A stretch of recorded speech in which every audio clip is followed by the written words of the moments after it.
We got a special edition show for you guys this time, all right? You saw us, if you're a devout fan, then you saw us earlier this week doing our regularly scheduled programming for the FloGrappling show, but we're throwing it back to the roots, back to where it all started, and this is back to the ADCC Update Show, all right? So as always, I'm Trey Robinson. We got Joey Gilps right there, and then Big Uncle Reed right there, and Slack Barrett, absent without leave. We haven't seen him in weeks. We haven't seen him in what feels like an eternity, you know? I'm starting to be concerned. Yeah. To be honest. We've lost all contact with him. He's off the grid. Serial killer in Austin. Maybe we should look into this at some point. Yep.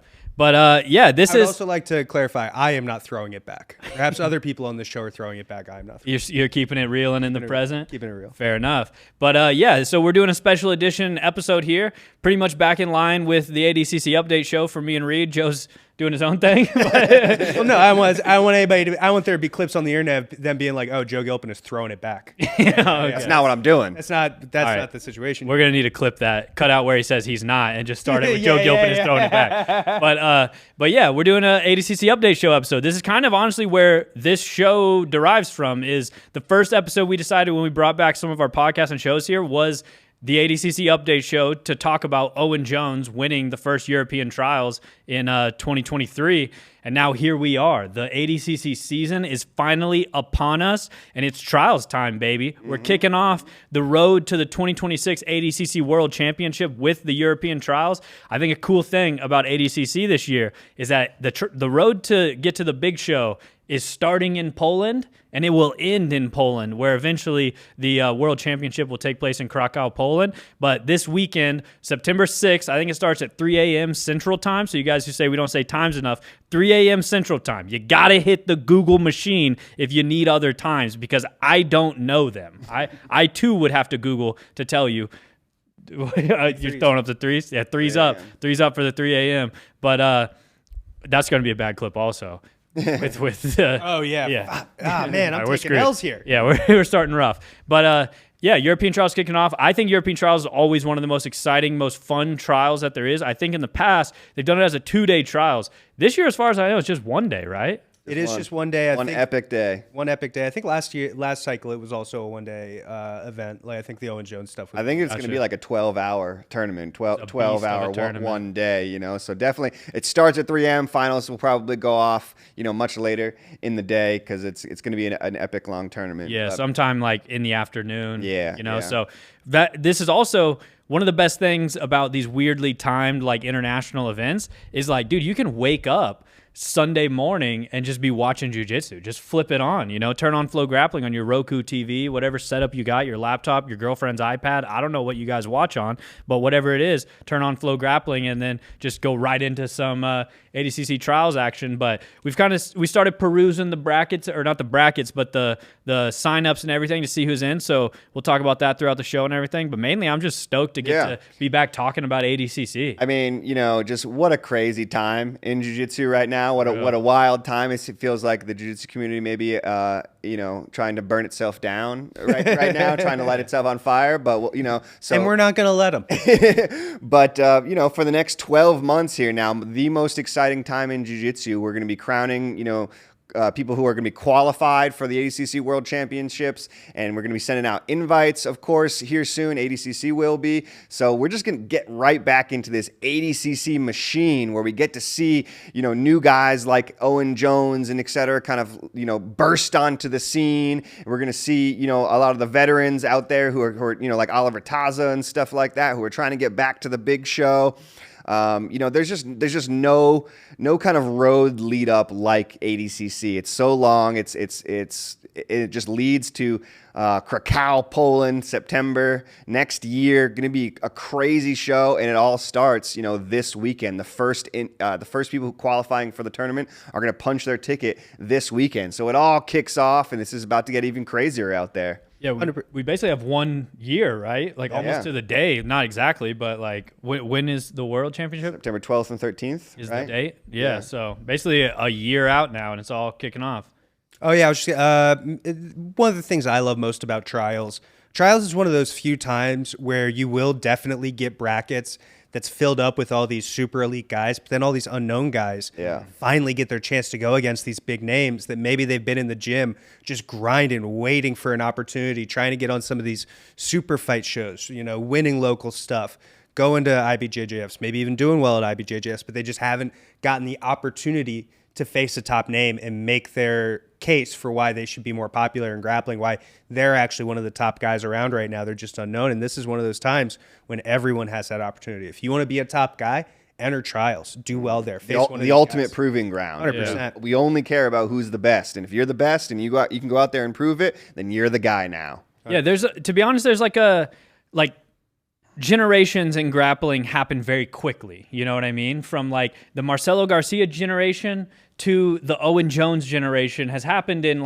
of not that many years when you start breaking it down, and that is so crazy. Yeah, they're like a decade apart. Yeah, but it's that's just how quick the jiu-jitsu world moves. And I'm just gonna, I guess I'd say something honest here is the newest generation is a very social media first generation, and a lot of times guys are expecting opportunities and big invites to big shows and stuff kind of off of a social media presence more so than a competition success presence, to be honest with you. Yeah, you're building less of a competition resume, more of a I have followers, I have reach and all that. A portfolio. Yeah. And it's to be honest with you, trials is the ultimate resume builder. It's you can keep looking back at this as far as trials have started and see the guys who were not getting opportunities, become a trials champion, and now they have every opportunity. You can go back to 2021, Giancarlo Bodoni wins East Coast trials at 88, and now look at Giancarlo Bodoni.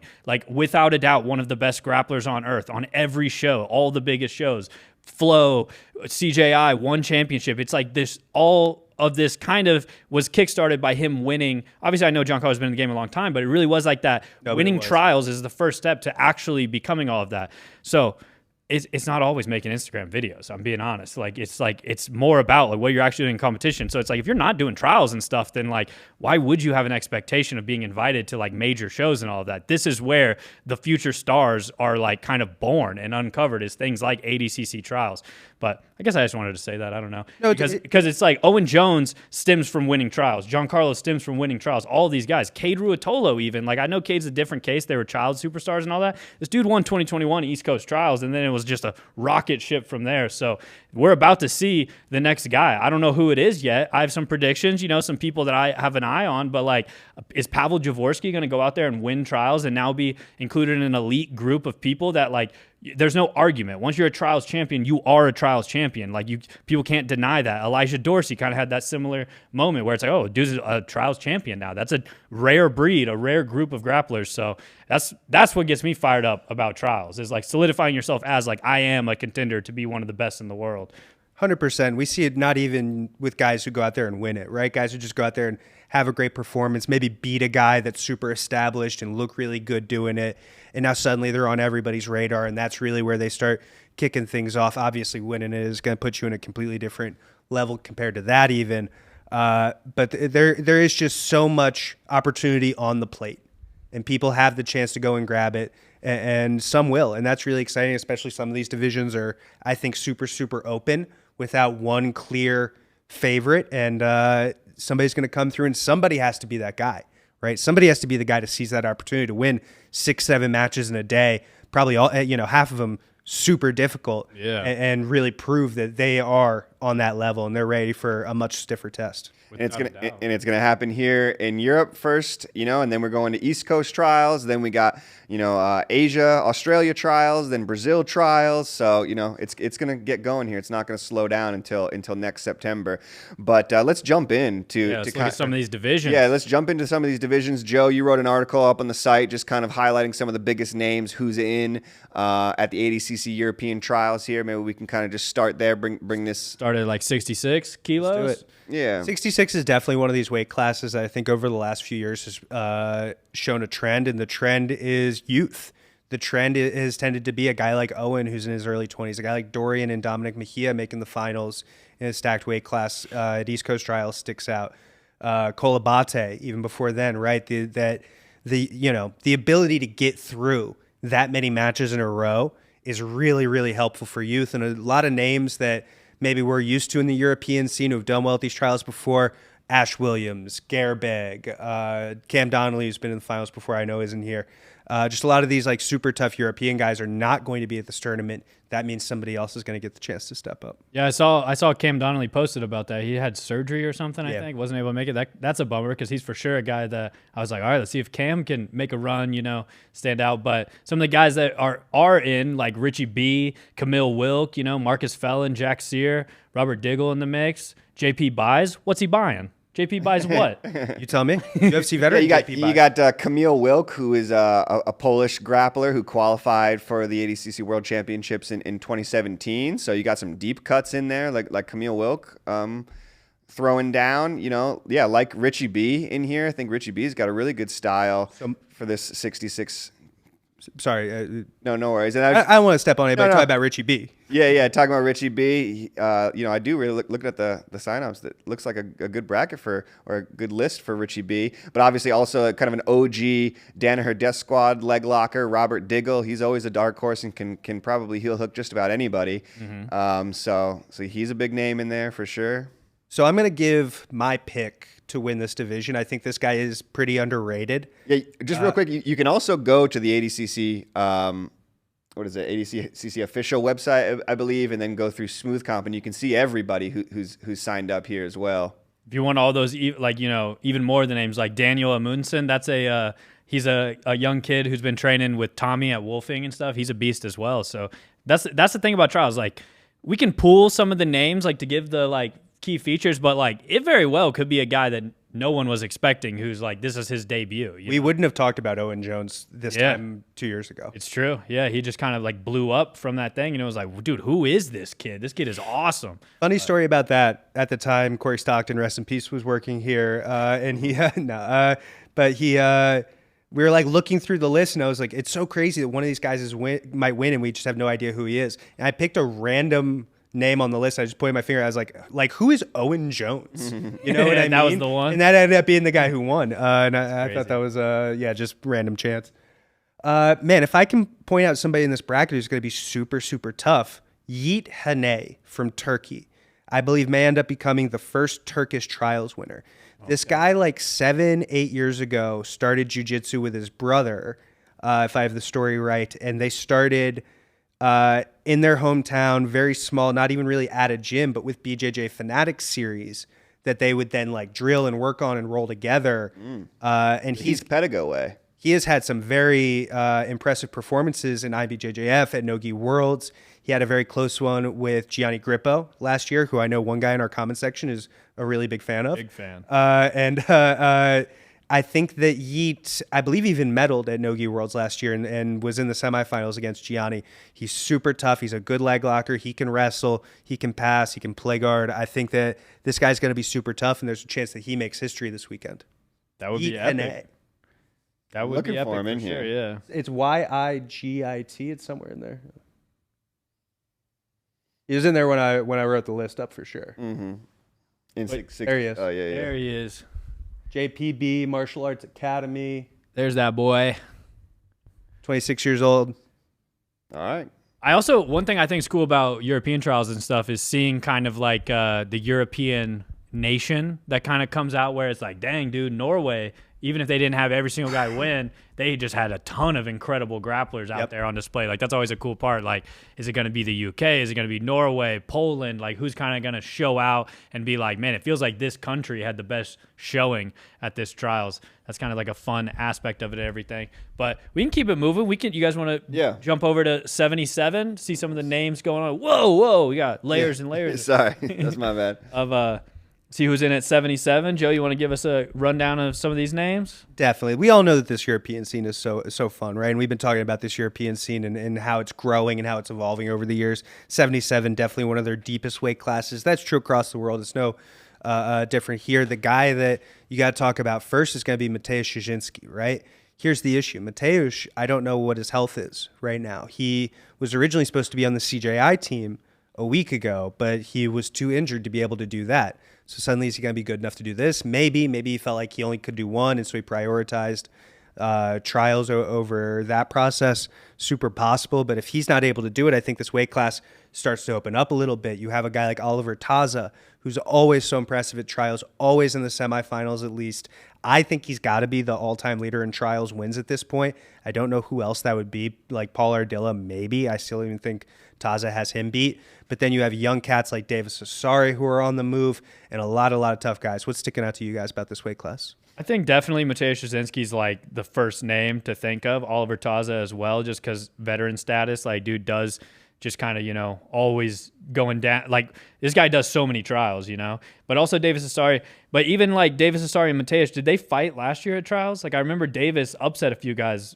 He upset Taza, I know. He's up Taza? Yeah, he beat Taza in the semis. And he had lost to Tommy in the finals. Yeah, But I was just gonna say, I think this is like the perfect time now for Davis Asari to really cement himself. Obviously, Davis has been on the scene now for a little bit. He's had some great wins, in the UFC, BJJ stuff, and still a purple belt, maybe.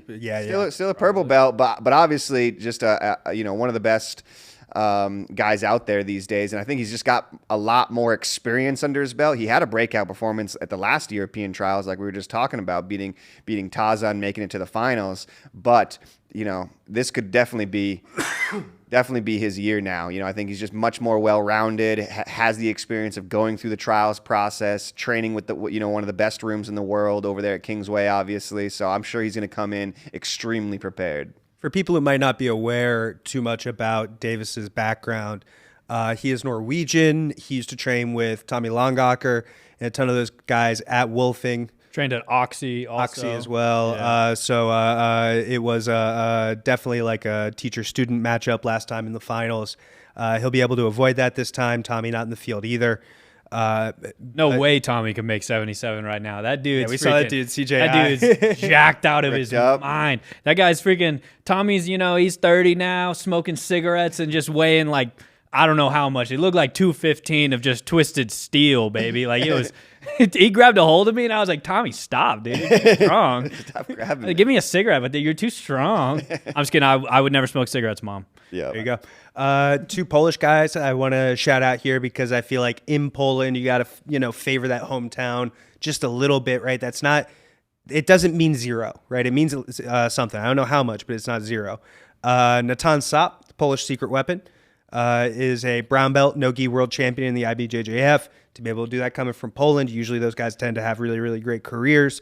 And he's a guy who I saw snap off a couple really impressive knee bars, for example, in the IBJJF season last year. So I'm definitely excited to see what he's able to do. Mateusz Flaga is super tough as well. So I just want to shout out a couple of those Polish boys going to be in there bringing the ruckus. Yeah, for sure. I do think Poland is going to have a huge showing for this, obviously. I'm not making a crazy take there. It's happening in Poland, but just looking at these names and stuff, all these Mateusz guys spelled with the SZ at the end, it's like, oh, yeah, these boys are coming to throw down for sure. So. Also, shout out Jed Hugh, always just putting on a show. Yeah. J-Rod before. I agree. Jed definitely is a bit of a dark horse in here. Definitely a well-seasoned veteran at this point who could pull off a lot of upsets. I agree. Last European trials, he entered at plus 99, if you remember that. And so I definitely respect him going and doing that, but it is also funny now to see him be like, let's get back down. Back to 77. 77 is probably okay too. Yeah. But looking at 88, man. 88 is awesome. Yeah, 88. This is the weight class. 88 is stacked. A lot of good guys in there. I'd love to see Tarek in the mix, one of our favorite grapplers. Obviously, we've been high on Pavel Jaworski for a little while too, but he's still kind of waiting for his kind of really big breakout moment. It could possibly be this weekend. Santiri seems impossible to beat in an ADCC Trials rule set or event. He's always winning ADCC Trials, so you got to probably favor Santiri just because no one's been able to beat him at these ADCC Trials. We saw Linus recently on Who's Number One. We saw how good he is, to be honest, and then Ferris could come out and kill them all, to be honest. Ferris black belt no-gi world champion. Yeah. So like that's that. Yeah, don't get it twisted. That's a wild one. And also just the bad boy Ferris himself. This guy's leaving ripples with everything he encounters. He's taking out promotions. He's taking out teams. Like you don't want to be in the wake of the Ferris earthquake as he's storming through here. Just won his Masters World Championship at black belt, beat Orlando Montero in the final. I assume he's not even training in the gi. I think that's what they said, but went out there and won over a very predominantly gi player too. So that was super impressive. So yeah, you can't sleep on Ferris, man, for sure.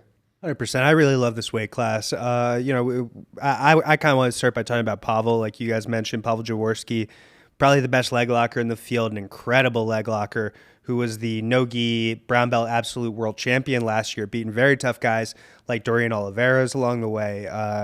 And man, if you can get a hold of that guy and do anything to him, that by itself is impressive, let alone be able to pick up the victory.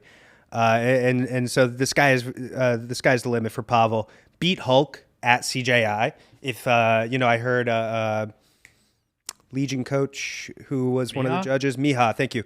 Miha was talking about afterwards that all three judges scored that round for Pavel. So he did have the 10-9 over Lucas, for whatever that's worth. So I think for me, he's definitely the guy that I'm looking at here. But like you said, Santeri is just a guy who wins trials. Yeah, for real. It's like when you look at this, it's like it's fun to be like, ooh, Pavel, this guy, that guy. But then it's like, oh, yeah, and Santeri. Santeri's not a guy who loses much at trials, just tried and true. Last trials. But there is like, you kind of mentioned this, like, we do see more and more like the youngest like dude who's just able to just never stop, never get tired, and like make it through the gauntlet of trials. Oftentimes comes out on top. It has a big impact, especially like you get up to 88, maybe it's not as thing, but like lower divisions like 66 for sure. Like we saw Owen, we saw Dorian Oliveras, both kind of like just use the tenacity to fight their way through. So it's kind of like, I don't know. That is an aspect, but yeah, Santeri just seems unbeatable. Another guy who's on that short list that I did want to talk about is Marlon Tajik. Yeah. Marlon's another young guy, brown belt, Swedish grappler who trains a lot at Atos, so he has Atos connections. Him and Pavel fought in the brown belt no-gi Worlds Absolute, and I think Pavel beat him there. But Marlon is a guy who's just like, it's not a guy you want to fight twice. Like, dudes who are that good, like, if you beat Pavel, you don't want to fight Pavel again, to be honest. True. Like, he's really good. These guys like take in that info. Now they understand, kind of get the feel, and then it can be completely different. So I think that's a young guy matchup. Like two dudes trying to realize their dreams that could hit at some point during this that I'm personally super excited for. I think Marlon versus Pavel will be a sick one. But I mean, even, any of these vets and some of these young guys, there's just so many concoctions of matches that could make this super interesting. Did Marlon compete at the trials last time? I don't remember him competing there, no. But he could have, but definitely a guy who does a lot of gi. Like Marlon is for sure all over the gi scene and all that. So I remember seeing him brown belt no-gi Worlds for sure, but I can't remember a lot of other instances of watching him no-gi. I'm sure they're out there, but... He's so tough, man. It's such an advantage for him to be able to just go and like Andre Galvao. Can you just come here real quick? What's the secret to winning like basically every ADCC match that you're in? Yeah. Got it. Okay, thank you. And I've been sworn to secrecy by Nico Maglichik about an in the gym round of him and Marlon. So I'm sorry I'm even bringing this up. Where do you want? Where do we go? If you're watching this, Nico, I'm bad at keeping secrets. I got loose lips. You know what I mean? But they had a really tough round, and it was like one of those days where they did their really hard training the day before, and then we kind of came on the wrong day, the usual chill day. But Andre's like, FloGrappling's in the house. We're going to scrap. All of you guys scrap. And I was filming a Marlon versus Nico round, and sick round, a lot of back and forth. Marlon with some good positions on Nico, a big boy, but I never uploaded it. I stayed true to that, Nico. It went to a bidding war. The highest bidder got the rights to whether or not it ended up on FloGrappling, and it didn't end up on FloGrappling. But like Marlon's a dude who can have tough rounds with anybody. Size doesn't matter as well, but when we get to talking about Oceanic trials, that heavyweight division with Nico is going to be so definitely, dude. Potentially, we'll talk about later. Yeah. And then so just looking at 99, this is probably the match, the biggest match we could see potentially, I think, at ADCC Trials. Certainly the one I'm maybe most looking forward to, hope it hits, but this would be a crazy match if we get to see Declan Moody versus Marcin Machulovic. Tough There one. you go. Yeah, yeah. All right, I'm still working on it. Marcin is his name. Marcin versus Declan. I think that's one of the biggest possible matches we could see. I assume they'll probably maybe be 1 or 2 seeds, so we would only see it in the finals. But what a better final for the under 99 than two. Make it the last match. Yeah, then 2 of the very best out there. 2 of the best. Obviously, Declan has just some of the most incredible passing. We saw it on display at CJI. Marcin didn't get to show off as much, but we know Marcin is a killer, great leg locker as well and stuff. So that would be a sick match. I really, going back at, with every tournament, there's always like, what ifs, what if this, what if that. Man, what if at ADCC Declan had been seeded differently so he didn't have to face Kynan twice? You know what I mean? Early on when Kynan was like on that untouchable God mode weekend. I think super solid chance he's in the top 4. I think there's even a chance that, he could be on the podium. I think this is a guy who we're just watching him build up and build up and build up. Just updated the rankings. He's now into the top 10 at 205. Had an incredible performance at CJI against a couple different guys.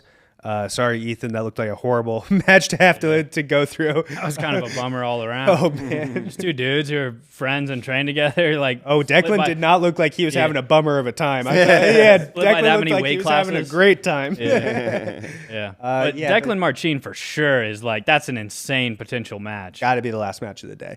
Marcin, a lethal leg locker, one of the best leg lockers we have in the heavier divisions right now. Surprisingly, boisterous for a Polish guy. Usually we talk about the Polish smile and all that, but very stoic. Yeah, very stoic culturally, but Marcin is the guy who will be across the room and see that I have a camera and come over and start talking to the camera, which is not the Polish experience that I'm used to having. He's got this Joker energy where he does kind Joker is the of want to see everything burn to the ground. He'll be happy about it seems. Do we have a cool Polish nickname for Marcin? Do we call? I know we always call these guys the Polish secret. The Polish weapon. Joker might be on the table. Yeah, that would be a good one. Yeah, something. But but he's a leg breaker, man. He's not even a leg locker. He's a leg breaker. And talking to some of these guys over the weekend, I talked to Max Hansen for a little while about who are some of the leg lockers around. He's like, man, that Marcin guy helped me with my leg locks a lot, and we know Max is a killer on the legs too. That's one reason, not just being 2 big names in this, Declan and Marcin, but stylistically, Marcin for sure, one of the best leg lockers in the world. Declan, I think one of the best passers in the world at this point. Arguably some of the best passing we saw at CJI was from Declan, and it's dude can pass from leg entanglement, so it's we're gonna see who can actually get their stuff going and kind of capitalize on some of this. But that's going to be sick. But I do want to say, Declan, let me see your passport, bro. What's the passport situation here? Yeah, this is the most Australia guy I've ever known, but I know things get weird with the passports. I talked to Declan's mom at CJ. I got a number, so maybe I'll text her. Yeah, this is honestly call her on the show. Call her on the show. Yeah, we're going to call Declan's mom and be like, hey, what's Declan's heritage? What passports does he hold? If you want to bring it up ever on the screen, UK. Okay, UK Declan. British Moody. Boy. Hello, governor. Hello, Governor Declan. We gotta start treating him as totally British. From now on, Declan's a British guy. Yeah. Bring him back on the podcast, some tea and crumpets. Hey, Declan, I apologize, man. I always thought you had an Australian accent. It turns out you have a British accent? Yeah, exactly. But yeah, I don't know. The passports get wild trial season, that's for sure. Yeah, definitely. Like I said, Chris Wojcik, born and raised in Chicago, was at the last set of European trials. But, guy like me, tried and true, American passport's all I got. So, All right, and then just keeping going down the list here. Oh. Also, real quick, at under 99, Mateusz Mazur. Mateusz is another Polish young dude. We originally kind of met him and filmed his training, did some cool stuff with him whenever we were at Gorilla Academy in Koszalin, Poland, Mateusz Jasinski's gym. He trains a lot with Pavel, all those European guys, and he is a young killer also, so definitely excited to see him in the mix as well. I think Mateusz Mazur is a dude that's waiting for his big breakout moment as well, so... Definitely. Cool to see him in there, but he feels like a guy who kind of needs one of these guys. He needs not to say this is what I want to happen or what I think is going to happen, but he needs Marcin to win these trials, Declan to win Australian trials, and then him. And then minus 99 would really be a good position for him to really show off there. But yeah, he's absolutely got a great thing going for sure. And so going up to plus 99, two big boys just holding it down here. The last 2 trials winners. On our short list. Mark McQueen and Heike Jusula. couple trials winners, like Joe said. Yeah, I mean, Heike, man, it's like he's a kind of similar at this point to Santiri, where it's just like, I don't know if can anyone beat him at trials. Yeah, he beat Big Dan. Exactly, he had the huge Big Dan win last year.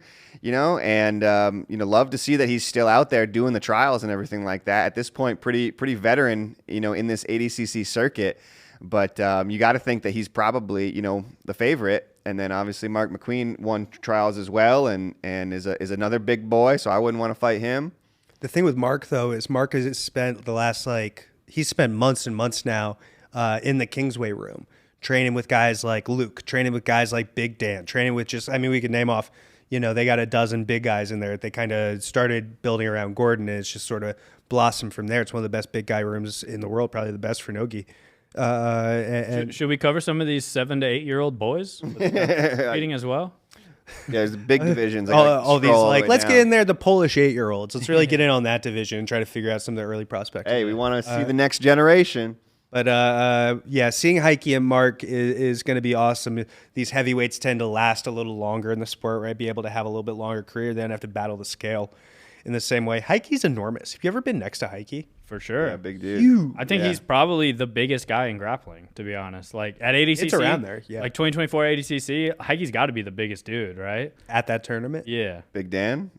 I think Heike's bigger. Yeah. Like I think Big Dan is more like built densely sturdy. And maybe a slightly more athletic of a build, but I think Heike is overall just a bigger dude. I mean, not for nothing, Heike picked Big Dan up over his head at the last time they faced off and threw him down. You get to call yourself the bigger guy when that happens. Yeah. You know what I mean? That's good for a couple inches and a few pounds here and there. True. No, actually, I'm the bigger guy. There's another name on here on the longer list coming out of Tommy's gym. I guess just to point out, we're kind of seeing, obviously Tommy's crossed over into a different phase of his career. Hopefully we still get to see him on these pro shows and everything. But Mohamed Azab, this is another young kid. I think last time I was there, he was a purple belt at the time. I don't know if he still is or not, but he was kind of having some crazy scraps with Vegard and a lot of the guys there. So he's another young dude to keep an eye on as well. Who knows? Dude, Vegard should go over 99. Yeah, true. Yeah, where's Vegard at? Yeah. That'd be awesome. Vegard's probably in the mountains somewhere, just meditating. Yeah, rediscovering the world. Yeah. Hopefully I didn't miss him or anything. Hopefully he's not on there somewhere. Probably. Yeah. But so yeah, that kind of rounds out the men's divisions. Obviously, super stacked, super dope to always watch the European guys throw down. I love watching the European scene. It's one of my favorite parts of jiu-jitsu these days. I know I've talked about it a lot, but it truly is. I just love watching the European guys. It always feels like those dudes are just next guys up. Who's going to break through? Who's going to solidify themselves? Not just as now one of the best in Europe, but the best in the world. So that's a reason I like the European trials especially. But we got the women's divisions also, and we're still rocking with. First trials isn't technically a qualification, right? Second trials is where the females have to qualify just because it is smaller divisions. But in this under 55 women's division, definitely some great names throughout all of them. But the one at the top of the list there, and definitely one to point out, is Ana Mayor-Dormo. She's a Spanish grappler who now trains at Kingsway / New Wave, and she's kind of been all over the scene and stuff recently, so I'm excited to watch her compete. Josephine Modig trains with Tommy at Wolfing, so she's always super fun. She beat the brakes off me, to be honest, when I trained at Tommy's gym. She beat me up. She was it was so funny, just that Swedish, Norwegian kind of, she's Swedish actually, but they just like to beat people up sometimes. Tommy was having fun. He was just whatever. And then I roll with Josephine and I was like, oh man, dude, I just got beat up by Josephine. So she's super tough. I'm excited to watch her for sure. Some of these other girls, Joe, you want to talk to Martina and Ashley Bendel and stuff? Sure. Both these girls are super tough. I believe that Martina is training with Dara O'Connell, I believe it might be. Sorry if I'm getting that wrong. East Coast. And yeah, they're both just super tough. They've been showing a lot on the European scene. I remember we went to Euros. I saw them both have really great performances in the gi, and they're really pushing it. And these are the perfect kind of girls to catch an opportunity and really be able to make a good wave here. Anna is world ranked, so whoever, if you're able to upset her, that's going to be very, very meaningful. And these trials are not just important. Why are these trials important? We're not giving out a ticket, but why do they matter? One, you're going to get seeded really well at the next tournament if you do really well here, right? And that's going to help you eventually qualify. Two, girls get injured. Girls drop out. not everybody can make it, even though it's a small 8-woman tournament. And so being able to come in and win one of these brackets is really impactful for moving yourself up as a potential backup for when people inevitably start to drop out with the grind that it is just trying to make it to ADCC. So I'm really excited to see that. And I think at 55, this top 4, I would be surprised if it's not basically the semifinals, looking through the list. And from there, I know Anna's probably like a little bit above just in terms of like experience and opportunity. But I think it's going to be a lot of scraps from there. Definitely. And then Kara Duplessis, that's Dricus's? I don't know what the relation. I don't know sister, wife for all I know. What do I know? But she has done really well before. I believe she won the first trial last time as well. Also from South Africa. And had a very MMA kind of game where she's getting on top and using her wrestling and using her takedowns. And I was definitely super impressed by her. She had a couple tough wins there, including over Zara, I believe it was, or it might have been Martina. I kind of mix up a couple here and there. But she's definitely super tough. She's definitely one to watch out for. The name in this division that stood out the most to me was Selma Vik. Selma's another Norwegian grappler, and she trains at Trondheim, kind of more northern Norway, if my geography skills are, up to date. But she obviously, like all these European countries and stuff, they kind of band together in one way or another, where she does also train at Wolfing, probably goes to Oxy sometimes, but I believe most of the time she's at Trondheim in Norway. I remember watching Selma Vik at 2021 GI Europeans. I don't remember if she was a blue belt at the time or a purple belt. She was either blue or purple, but I think blue. And her and Nia Blackman ended up going against each other in the absolute finals at Blue Belt 2021 Euros, or like I said, maybe purple, but I think it was blue. And they stole the show. Nia Blackman and Selma Vik put on one of the best matches of the entire event. And it was just like from that minute on, it was like, oh, both of these girls are incredible. Like they're so sick to watch. So I've kind of always tried to keep up with both of them. Obviously, they've both gone on and do great things. Nia now got her black belt and everything. She's kind of doing big things. I think Selma... Trials champion as well. Yeah, I think Selma's still a brown belt, if I'm not mistaken. But if you're a black belt, Selma, let me know, and I'll make an apology video. I'm not sure. But and also Selma likes my ranking videos. If anybody follows my Instagram, I'll rank stuff. Selma's a big fan. So, I'm a fan of people who are fans of me. So you gotta love yourself. Easiest way into our hearts. Yeah. And but I just think Selma's an incredibly exciting grappler to watch as well. So that was one of the big names that stood out to me. And I also think she's a girl who's waiting for that huge breakout moment where it's like now everyone knows Selma Vik's name. So stoked to watch her in the division. Definitely. Then what's the third division, right? We got plus 65. Yeah. The heavyweights for the women.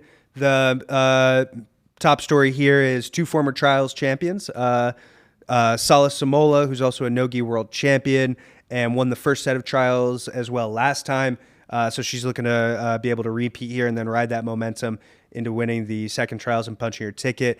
Eleftheria Christodoulou of Cyprus is also in the mix here. She won in 2022, punched her ticket, was able to qualify for the ADCC World Championships, where she competed in the plus 60 division at the time. And she's back to try to do it again. She was not able to be at the last set of trials, the last cycle, I believe, but she's back this time. She's going to take on Sala. And there is also Jessica Tortilla, who is just a veteran always in these matches. Going to be one of the tougher people to take out here.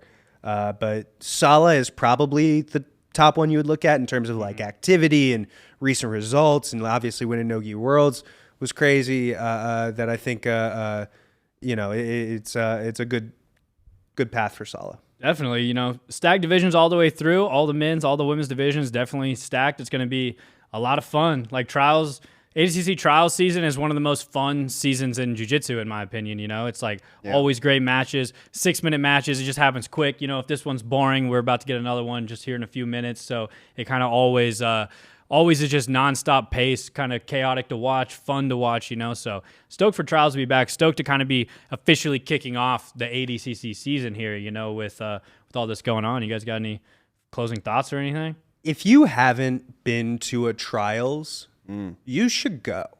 It's an incredible experience live. There's so many matches. There's so many, oh my God, this person's going. Oh my God, this person's going. Look across, there's that crazy match is going on. Did you just see that heel hook? That was crazy. Music's playing. People are going off the mats. Everybody's arguing the rules. It's a crazy experience. There's a million people yelling. There's so much online, so much passion. But at the end of it, these people have accomplished something that's so important to them that there's this big outpouring. And I feel like I saw it last time at the last European trials, the second European trials of the last cycle. There was also just a lot of people, even who weren't of that gym or had been from like opposing gyms throughout the day, kind of coming to the person who won the bracket and like giving them their props and like, you know, like you're going to be our representative at this, you know, world championships. Go show them what European Jiu-Jitsu is about. So if you're able to go, you're kind of on the fence, I think you should go. Yeah, definitely go. And, you know, with that too, we got some we got some big news in general for the 2026 ADCC Worlds. Big announcement coming out of the ADCC Worlds camp and everything. The 2026 ADCC Worlds tickets are going on sale September 12th. They're going to be officially on sale. Sorry, let me run that back. The 2026 ADCC World tickets are going on sale September 12th at 10 a.m. Central Time. So if you want to be a part of the biggest show on earth, the biggest grappling show of 2026, then make sure you go now or on September 12th and buy your tickets to be at the ADCC World Championship in Krakow, Poland. I heard the arena is super sick. I'm excited. Poland, an incredible place, to be honest. I've been lucky enough to go a couple times now. I'm excited to go back. I think the show is going to be incredible. So, you know, tickets on sale September 12th at 10 a.m. Central Time. Hit the Google machine if you need another time zone. But big news there that the tickets will be on sale soon. That'll be officially 1 year out from the big show. But, you know, it's all going down this weekend, September 6th, kicking off 3 a.m. for ADCC trials. Going to be nonstop action. You know, we'll all be watching. Hopefully you all at home are watching. But it felt nice to bring it back to a little ADCC update show style. We'll kind of keep these, you know, going just throughout the trial seasons and up to the big show itself, giving you guys all the news and updates all around ADCC. But we appreciate you guys watching, and we'll see you in the next episode.